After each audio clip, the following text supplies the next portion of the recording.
24 లేదా 25లో డిగ్రీ లేదా బీటెక్ చదివారా? సాఫ్ట్వేర్ జాబ్ కోసం ఎదురు చూస్తున్నారా? అయితే కోడ్ జ్ఞాన్ 100 డేస్ కోర్సులో చేరండి, జాబ్ సాధించండి.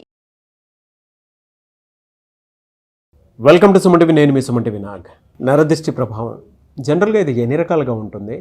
ఒక మనిషి మీద, అంటే రాశులు అయినా సరే నక్షత్రాలైనా సరే, వాటి ప్రకారం గోచర రీత్యా చూసుకుంటే దీని ఎఫెక్ట్ అసలు ఏ విధంగా ఉంటుంది అనేది ఈరోజు మనతో పాటు వేదిక ఆస్ట్రాలజర్ ఉమా గారు ఉన్నారు. అది వారి మాట్లాడి తెలుసుకుందాం. నమస్కారం ఉమా గారు. నమస్తే నాగరాజ్ గారు. నరదృష్టి ప్రభావం అనేది ఉంటుంది అని చెప్పేసి అంటూ ఉంటాము. జనరల్గా గతంలో కూడా మనం చేయటం జరిగింది. ఎలా అంటే 2025 జనవరి నుంచి డిసెంబర్ వరకు ఏ విధంగా ఉంటుందో మాట్లాడుకున్నాము. దాని తర్వాత షష్టగ్రహ కూటమి గురించి మాట్లాడుకున్నాము. ప్రస్తుతానికైతే అంటే అన్ని మార్పులు చేర్పులు జరుగుతున్నాయి. నరదృష్టి ప్రభావం కూడా జూలై నుంచి డిసెంబర్ వరకు కొన్ని రాశులు నక్షత్రాల గురించి మనం మాట్లాడుకున్నాము. వారికి ఏ విధంగా ఉంటుంది అనేది, ద సేమ్ టైం అసలు ఈ నరదృష్టి ప్రభావం అనేది ఎన్ని రకాలుగా ఉంటుంది, ఏ విధంగా ఉంటుంది? తప్పకుండా అండి. నరదృష్టి అనేటువంటిది చాలా ప్రమాదకరమైంది. ఈ మాట అనుభవించిన వాళ్ళు ఖచ్చితంగా చెప్తారు. వాళ్ళు చూశారు కాబట్టి, వాళ్ళ అనుభవం పొందారు కాబట్టి 10 మందికి వాళ్ళే చెప్తారు. ఎందుకంటే నాగరాజు గారు, అది ఉంది అన్న విషయం చాలామందికి తెలియక, వాళ్ళ పతనానికి అదే కారణం అవుతుందన్న విషయం తెలియక, తెలియనటువంటి స్థాయిలోనే కోల్పోతూ బాధపడుతూ అక్కడే ఉండిపోయిన వాళ్ళు చాలామంది ఉంటారు.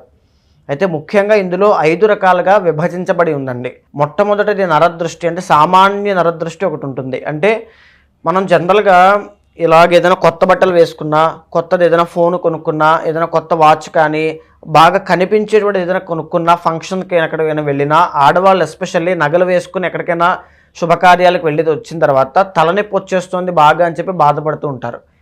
కాళ్ళు లాగేస్తున్నాయి, జ్వరం వచ్చేస్తుంది. ఇలాంటివన్నీ ఎందుకు అంటే దృష్టి ప్రభావం వల్ల, మీ మీద పడినటువంటి ఈర్ష్య ద్వేషం ఉన్నటువంటి వాళ్ళు ఎవరైనా మీ మీదకి చూపులా చూడడం వల్ల, ఆ దృష్టి అనేటువంటిది ఒక నెగిటివ్ ఆరాగా మీ మీద ఇన్ఫ్లుయెన్స్ అవ్వడం వల్ల, మీకు హెల్త్ ఇష్యూస్ ఆరా అనేటువంటిది డ్యామేజ్ అవ్వడం వల్ల వచ్చేటువంటిది నరదృష్టి. అంటే ఈ సామాన్య నరదృష్టి పెద్ద ప్రమాదకరమైనది ఏది కాదండి. సో దీనివల్ల ఏంటి అంటే, మీరు చేసుకునే నిత్య అనుష్ఠానం కావచ్చు, పూజలు కావచ్చు, దీపం పెట్టుకోవడం, ఏదైనా హనుమాన్ చాలీసా చదువుకోవడం, ఇలాంటి వాటి వల్ల ఖచ్చితంగా వెంటనే రికవర్ అయిపోతారు 1 or 2 డేస్లో, పర్వాలేదు. అయితే రెండవది మహానరదృష్టి అని ఒకటి ఉంటుందండి. అంటే మనం చూస్తుంటాం కొంతమందిని, ఏం వెలుగు వెలిగేట్రా ఇప్పుడు ఇలా అయిపోయాడు అని మనం మాట్లాడుకుంటూ ఉంటాం. ఒకప్పుడు ఇతను ₹1 కోటి వ్యవహారం చేసేవాడు, రోజుకి టర్న్ చేసేవాడు, ఇప్పుడు అసలు డబ్బులే లేవు, అప్పుల పాలు అయిపోయాడు. ఇలాంటివి ఒక్కసారిగా హైప్స్ చూసి జీవితంలో డౌన్ఫాల్ ఎందుకు వస్తుంది అంటే మహానరదృష్టి వల్ల. మీరు భాగ్యవంతమైన జీవితాన్ని గడిపి ఇప్పుడు చాలా రకాలుగా ఇబ్బందులు పడుతూ, అప్పుల విషయంలో, డబ్బుల విషయంలో, ప్రశాంతత, ఆరోగ్య సమస్యల విషయంలో ఇబ్బందులు పడుతున్నారంటే మహానరదృష్టి కారణం. ఒకళ్ళు చూడండి, నేను చాలా సందర్భాల్లో చూశాను, నా ఎక్స్పీరియన్స్లో కూడా. మంచిగా పెద్ద ఇల్లు కట్టుకుంటారు, మంచి కారు కొనుక్కుంటారు, హోదా, పేరు, పరపతి అన్నీ వస్తాయి. వాళ్ళు తాలూకా చుట్టాలు ఎవరో, లేకపోతే ఇంట్లో వాళ్ళు ఎవరైనా ఒక ఆరోగ్య సమస్యతో హాస్పిటల్కి వెళ్ళి కంప్లీట్గా హాస్పిటల్ పాలవుతారు. 80 నుంచి కోటి రూపాయలు, 80 లక్షల నుంచి ₹1 కోటి దాకా వెళ్ళిపోతాయి. మళ్ళీ కట్టుకున్న ఇల్లు, కార్లు అన్నీ అమ్మాల్సి వచ్చిన పరిస్థితి వస్తుంది. సో అక్కడి నుంచి ఇక్కడికి ఏంటి అంటే మహానరదృష్టి అండి. కట్టుకున్న ఇల్లు నిర్మాణాల మధ్యలో ఆగిపోవడం, శుభకార్యాల మధ్యలో ఆగిపోవడం, ఎంగేజ్మెంట్ వరకు వచ్చి ఆగిపోవడం, ఇలాంటివన్నీ కూడా అకాల మరణాలు, యాక్సిడెంట్స్లు. కొన్ని సందర్భాల్లో అయితే అసలు ఏ సమస్య ఉంది, ఏ ఆరోగ్య సమస్య ఉందో కూడా తెలియక హాస్పిటల్కి లక్షల రూపాయలు డబ్బులు ఖర్చు పెట్టాల్సిన పరిస్థితులు వస్తాయి. ఇదంతా కూడా మహానరదృష్టి అండి. చాలా జాగ్రత్తగా ఉండాల్సింది దీనివల్ల. అయితే మూడవది ఉంటుందండి, సంభోగ దృష్టి అంటాము. అంటే ఎవరైతే దంపతులు, భార్యాభర్తలు కావచ్చు, ఎవరైనా నూతనంగా పెళ్ళైన వాళ్ళు కావచ్చు, ఎవరైనా సరే వాళ్ళిద్దరి మధ్యలో మూడో వ్యక్తి యొక్క ఇన్ఫ్లుయెన్స్ కానీ, దృష్టి కానీ పడింది అంటే సంభోగ దృష్టిగా దాన్ని మనం పేర్కొంటాము. సో అది ఏంటి అంటే ఇద్దరి మధ్యలో విభేదాలకి, ప్రేమానురాగాలు తగ్గడము, అభిప్రాయ భేదాలు రావడం, ఈగో డామినెంట్ ఇష్యూస్ అనేటువంటివి పెరగడం. ఇద్దరు ఎవరూ లేనప్పుడు బాగానే ఉంటారు. మూడో వ్యక్తి వచ్చిన తర్వాత, వాళ్ళతో మాట్లాడడం స్టార్ట్ చేసిన తర్వాత, వాళ్ళు ఇంట్లో ఉండడం స్టార్ట్ చేసిన తర్వాతనో తెలియనటువంటి ఇద్దరి మధ్యలో అహంకారం, ఈగో అనేది పెరుగుతుంది. నువ్వా నేనా అనేటువంటి పోరు, డామినెంట్ ఇష్యూస్ పెరుగుతాయి. ఖచ్చితంగా అక్కడి నుంచి అక్రమ సంబంధాలకు దారితీయడం, ఆఖరికి ఒకరినొకరు చంపుకునే పరిస్థితికి కూడా వెళ్తారు. మనం చూస్తున్నాం కూడా. సంభోగ దృష్టి అండి, చాలామంది ఫేస్ చేస్తుంటారు. అయితే 4వది నాగరాజు గారు, సంతాన దృష్టి అని ఒకటి ఉంటుంది. మీ పిల్లలు ఒకప్పటి వరకు బాగా చదివి అద్భుతంగా మంచి పేరు తెచ్చుకుని స్పోర్ట్స్లో బాగా రాణించి, స్కూల్లో, కాలేజీలో క్లాస్ ఫస్ట్ వచ్చి, ఇప్పుడు చెడు సహవాస దోషాలు పట్టి జాబ్ లేక, బిజినెస్ లేక, ఖాళీగా ఉంటూ వ్యసనాలకు అలవాటై జూదానికి అలవాటై డబ్బులన్నీ కోల్పోతున్నారంటే కారణం ఏంటి అంటే సంతాన దృష్టి. ఇది చెడు సహవాస దోషానికి దారితీయచ్చు. కొంతమంది ప్రెగ్నెంట్ ఉమెన్కి కూడా కన్సీవ్ అయిన తర్వాత సంతాన దృష్టి పడితే మిస్క్యారీస్ అయిపోతాయండి, గర్భం పోతుంది. అందుకే ప్రెగ్నెంట్ ఉమెన్ ఎక్కడ పడితే అక్కడికి తిప్పరు, ఎక్స్పోజ్ అవ్వనివ్వరు ఎనీథింగ్. దేంట్లో చిన్నపిల్లలకు కూడా నల్ల కాటుకు బొట్టు పెడుతూ ఉంటారు, ఎందుకంటే దృష్టి ప్రభావం పడకుండా. సంతాన దృష్టి అనేటువంటిది పడింది అంటే చిన్న వయసులోనే వాళ్ళకి ప్రమాదాలు కావచ్చు, ఆరోగ్య సమస్యలు కావచ్చు, ఏదైనా సోకే అవకాశం ఉంటుంది. సో అందుకే ఏది కూడా మూఢనమ్మకం కాదండి, ఇదంతా కూడా సైంటిఫిక్గా ప్రూవ్ అయింది. ఆ దృష్టి, ఆ విజన్ అనేటువంటిది అంత శక్తివంతమైంది కాబట్టి. తరువాత ఆఖరిది సూక్ష్మ నరదృష్టి అని ఉంటుంది నాగరాజు గారు. మన చుట్టూనే, మన చుట్టుపక్కల, మన కుటుంబ సభ్యులో, మన రిలేటివ్సో, మన శ్రేయోభిలాషలో ఎవరైనా సరే అందులో ఉన్నటువంటి వాళ్ళు మన మంచి కోరుకుంటున్నట్టుగా కోరుకుంటూనే మనల్ని ఎదగనివ్వకుండా కావాలని చెప్పి మనల్ని పోక్ చేస్తూ ఉంటారు. ఎలాగంటే నువ్వు వెళ్ళకు, ఓడిపోతావు, నువ్వు చెయ్యకు, అక్కడ పడిపోతావు, అప్పులు పాలైపోతావు, లేకపోతే నష్టపోతావు, ఒక్కడే ఉన్నావు, ఎందుకు, అవసరమా అంటే ఇలాంటివన్నీ మనల్ని భయకంపితులను చేసి మనం చేయాల్సిన పనిని కానీ చేరుకోవాల్సిన గమ్యాన్ని కానీ చేరుకోకుండా ఏదో తెలియని ఒక భయాన్ని ఇంజెక్ట్ చేస్తూ ఉంటారు. అది మనం అనుకుంటాము, ఓకే మన మంచి కోసం చెప్తున్నారు కదా అనుకుంటాం, మన కుటుంబ సభ్యులే కదా, మన మంచే కదా అనుకుంటాం. కానీ మంచికి, వీళ్ళు చెప్పే మంచికి చాలా తేడా ఉంటుంది. అది గుర్తించేసరికి చాలామంది నష్టపోతూ ఉంటారు. దీన్ని గుర్తించడం కూడా చాలా కష్టం అండి. చుట్టుపక్కనే ఉంటుంది కాబట్టి ఇదంతా కూడా, ఆరా అంతా కూడా చుట్టుపక్కనే ఉంటారు. వాళ్ళకి ఏ పని చేయాలన్నా వీళ్ళు కావాలి, కానీ వాళ్ళే వీళ్ళకి శత్రువులు అన్న విషయం వీళ్ళకి తెలియదు. ఇదే సూక్ష్మ నరదృష్టి. సో ఈ యొక్క 5 దృష్టి ప్రభావంలో దేంట్లో చిక్కుకున్నా వారు గోచారంలో కావచ్చు, పర్సనల్ చార్ట్లో కావచ్చు, నడిచేటువంటి దశ అంతర్దశలు. ఇక్కడ దశ అంతర్దశలు గోచారానికి సంబంధం ఏమిటి అంటే, మీ జాతకంలో ఇప్పుడు గురుబలం చాలా బాగుంది, ఎక్స్ట్రాడినరీగా ఉంది అనుకోండి, మీ ఎనర్జీ కావచ్చు, మీ ఆరా కావచ్చు, మీరు పనిచేసే విధానం కావచ్చు, అన్నీ కూడా టాప్ లెవెల్లో ఉంటాయి. మిమ్మల్ని ఎవరూ డిస్టర్బ్ చేయలేరు కూడా. అదే గ్రహ బలాలు కూడా వీక్గా ఉన్నాయనుకోండి, ఇక్కడ నుంచి బయట నుంచి వచ్చే ఎక్స్టర్నల్ నెగిటివ్ ఎనర్జీ అనేటువంటిది మిమ్మల్ని చాలా ఎఫెక్ట్ చేస్తుంది. సో రెండింటినీ సమన్వయం చేసుకుంటూ ఎలాంటి పరిహారములు ఆచరించాలి అనేటువంటి ప్రతి ఒక్కరూ గుర్తించాలి. ఉమాగారు, మీరు చెప్పినటువంటి ఈ 5 నరదృష్టిలో కనుక మనం చూసుకుంటే వృశ్చిక రాశి వారికి, ఎస్పెషల్లీ విమెన్కి ఏ నరదృష్టి ప్రభావం ఉండేటువంటి అవకాశం ఉందంటారు? తప్పకుండా నాగరాజు గారు, వృశ్చిక రాశి వాళ్ళకి మహా నరదృష్టి అనేటువంటిది కనబడే అవకాశం కనబడుతోందండి. చూడండి, వృశ్చిక రాశి వాళ్ళు generally mental are physical health issues అనేటువంటివి ఎక్కువగా వచ్చే అవకాశం ఉంటుంది వీళ్ళకి. అంటే లావు అవ్వడం కావచ్చు, లేకపోతే మెంటల్లీ ఒక సంతృప్తి లేకపోవడం, జీవితంలో ఒక సాటిస్ఫాక్షన్, ఇంకా అనుకున్నది చేయలేకపోతున్నాను అనేటువంటి ఒక భావనకి లోనవ్వడం కానీ వృశ్చిక రాశి వాళ్ళకి ఎక్కువగా కలుగుతూ ఉంటాయండి. ఎందుకు అంటే because the original 8th house వీళ్ళది. లోపల ఎన్నో సీక్రెట్స్ ఉంటాయి, భయాలు ఉంటాయి, టెన్షన్లు ఉంటాయి, ఒత్తిళ్ళు ఉంటాయి. వాటన్నిటిని ఒంటరిగా డీల్ చేసేటువంటి వ్యక్తులు వృశ్చిక రాశి వాళ్ళు. అని చెప్పాలి అంటే సాహసవంతులు కూడా, దేన్నైనా సరే ధీటుగా ఎదుర్కొనేటువంటి శక్తి ఉన్న వాళ్ళు కూడా చాలా సందర్భాల్లో మనం మాట్లాడుకున్నామండి. అయితే వీళ్ళకి హెల్త్ పరంగా చాలా జాగ్రత్తగా ఉండాలండి. బికాస్ ఆఫ్ మహానరదృష్టి రక్త దోషము కావచ్చు, చర్మ దోషము కావచ్చు, దంత దోషము కావచ్చు, ఈ 3 రకాలుగా వచ్చే అవకాశాలు ఎక్కువగా కనబడతాయండి. అండ్ ఈవెన్ వీళ్ళకి అది కోపంగా కూడా మారే అవకాశం ఉంటుంది. కోపం, అధికమైనటువంటి క్రోధంగా, ఆవేశంలో నిర్ణయాలు తీసుకుంటూ ఏదో ఒక విధంగా ఎక్కడో అక్కడ ఫార్ములా ఈక్వేషన్ తప్పవడం, జీవితంలో కంప్లీట్ డౌన్ఫాల్ అనేటువంటిది కనబడుతూ ఉంటుంది. కోపాన్ని కాస్త కంట్రోల్ చేసుకోండి వృశ్చిక రాశి వాళ్ళు. ఇదే కాకుండా వీళ్ళకి లీగల్ ఇష్యూస్ కావచ్చు, కోర్టు పరమైనటువంటి సమస్యలు కావచ్చు, ఈ 2 విషయాల్లో కూడా ఇరుక్కుంటున్నారంటే మహానరదృష్టి అనేటువంటిది చాలా తీవ్రంగా ఉందని అర్థం నాగరాజు గారు. నిజానికి ఒక్క విషయం చెప్తాను చూడండి. ఈ మధ్యనే సైంటిస్టులు ఒక విషయాన్ని బటర్ఫ్లై ఎఫెక్ట్ అంటారు. అంటే మనం ఎక్కడో చేసిన చిన్న తప్పుకి ఎక్కడో గట్టిగా రిఫ్లెక్షన్ చాలా గట్టిగానే ఎఫెక్ట్ అవుతాం.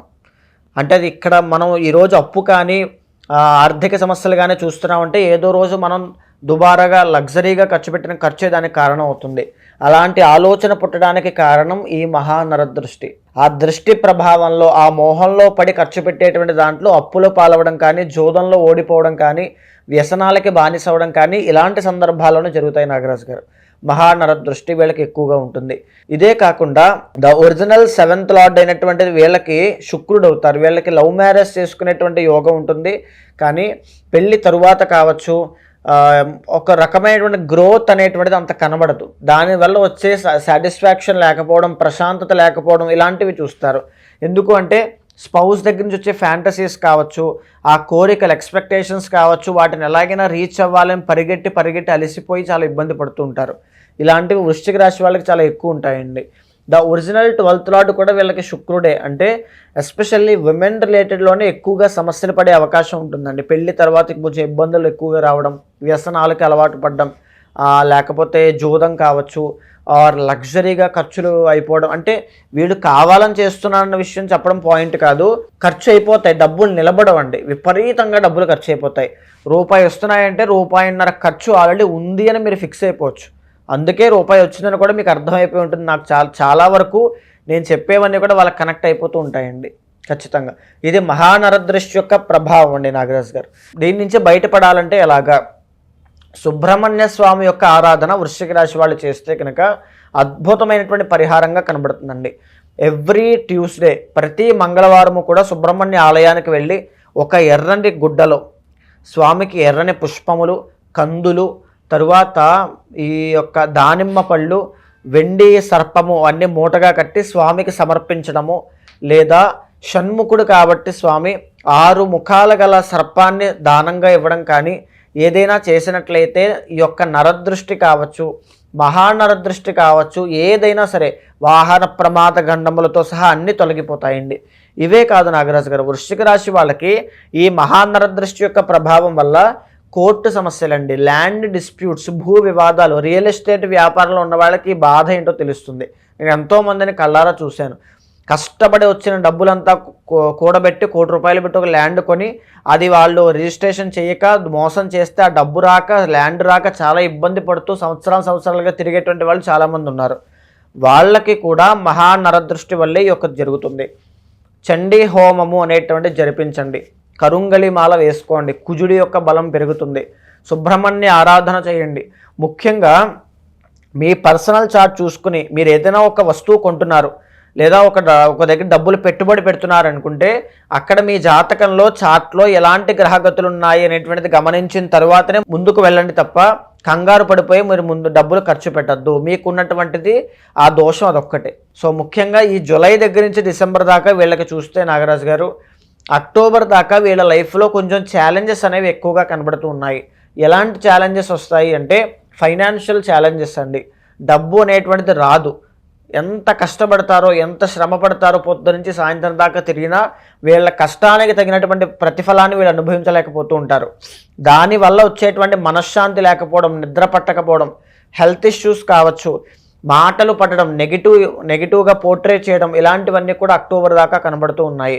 కానీ అక్టోబర్ దాటిన తరువాత మాత్రము విపరీతమైనటువంటి ధనయోగం పట్టబోతుంది. మీ తండ్రి వల్ల వచ్చేటువంటి సపోర్ట్ వల్ల కావచ్చు, లేకపోతే మీరు బయటకి ఇచ్చిన డబ్బులు ఆ టైంలో మీకు ఆసరాగా వచ్చి మీకు కలిసి రావడం కావచ్చు, ఏదైనా అక్టోబర్ తర్వాత నుంచి చాలా బాగుంటుంది. అయితే ఈ అక్టోబర్ లోపు హెల్త్ ఇష్యూస్ విషయంలో కూడా చాలా జాగ్రత్తగా ఉండండి. ఎస్పెషల్లీ మిడ్ ఏజ్ దాటిన వాళ్ళైతే హార్ట్ ట్రబుల్స్ విషయంలో కావచ్చు, బీపీ సంబంధిత విషయాల్లో చాలా జాగ్రత్తగా ఉండాలండి.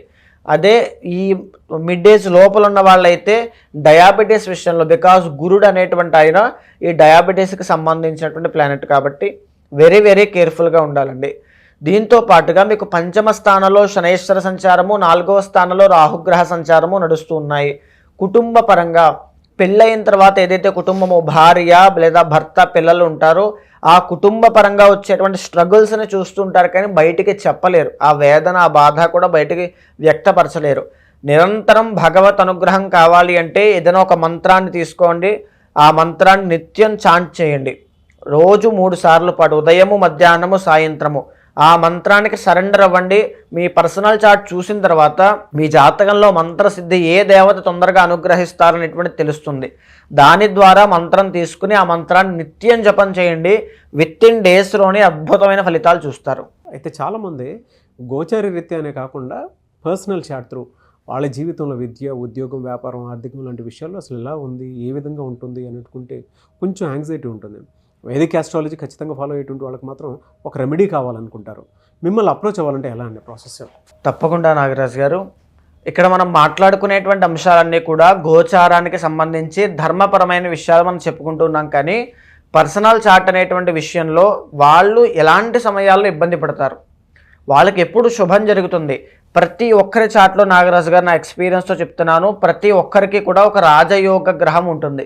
ఆ గ్రహం వచ్చినప్పుడు వాళ్ళ జీవితంలో టర్నింగ్ పాయింట్ వస్తుంది. నేను జీవితంలో ఇంకా నేను దేనికి పనికిరనుకునే వాళ్ళకి కూడా ఒక రాజయోగం ఉంటుంది. ఆ రాజయోగం ఉన్నప్పుడు ఆ ఎఫర్ట్స్ అనేటువంటివి, ఆ కష్టం అనేటువంటిది, ఆ తెలివితేటలు, ఆ టైం అనేటువంటిది వాళ్ళు అక్కడ పెడుతున్నారా లేదా అనేటువంటిది ముఖ్యం. కాలం కలిసి రావడం అంటాం కదండి, అలాంటి కాలం కలిసి వచ్చే తిథులు కానీ ఆ డేట్స్ కానీ ఎప్పుడు ఉంటాయి అనేటువంటిది పర్సనల్ చార్ట్ ద్వారా మాత్రమే తెలుస్తుందండి. అలాంటి వాళ్ళు ఎవరైనా ఉంటే మీకు కింద కనిపించే నెంబర్కి కాల్ చేస్తే మా వాళ్ళు మీకు పూర్తి వివరాలు అందిస్తారు. మీ పర్సనల్ చార్ట్ చూసిన తర్వాత గోచారంతో సమన్వయం చేస్తూ మీ కోరిక ఏదైనా లేదా మీకు సమస్య ఏదైనా సరే దానికి సంబంధించినటువంటి శాంతి పరిహారములు ఆచరింపచేసి భగవత్ అనుగ్రహం కలిగేలా చేస్తాను. థ్యాంక్ యూ సో మచ్ అమ్మగారు. నమస్తే అండి. చూసారు కదండి వీడియో. ఈ వీడియోపై మీ అభిప్రాయాన్ని కమెంట్ బాక్స్లో పోస్ట్ చేయండి. ముఖ్యంగా మీరు కనుక ఖచ్చితంగా ఉమాగారిని అప్రోచ్ అవ్వాలి అనుకుంటే త్రూ వేదిక్ ఆస్ట్రాలజీ మీ జీవితంలో ఉండేటువంటి అంటే ఏదున్నా సరే, మ్యారిటల్ ఇష్యూస్ అయినా సరే, లేదు పర్సనల్ చాట్ త్రూ విద్య, ఉద్యోగం, వ్యాపారం, ఆర్థికం లాంటి విషయాల్లో ఏదైనా ఒడిదుడుకులు కనిపిస్తుంది అనుకున్నప్పుడు ఖచ్చితంగా కెరీర్ ఏ విధంగా ఉంటుందని కనుక తెలుసుకోవాలనుకుంటే స్క్రీన్ మీద ఉమాగారి కాంటాక్ట్ నెంబర్ కనిపిస్తుంది. దాన్ని మీరు కాల్ ఆర్ మెసేజ్ వాట్సాప్ చేసి వెంటనే అపాయింట్మెంట్ బుక్ చేసుకోండి. ఈ వీడియోని లైక్ చేయండి, షేర్ మాత్రం తప్పకుండా చేయండి. ఇలాంటి మరిన్ని వీడియోస్ కోసం మా ఛానల్ ఫాలో అవ్వండి. Thank you.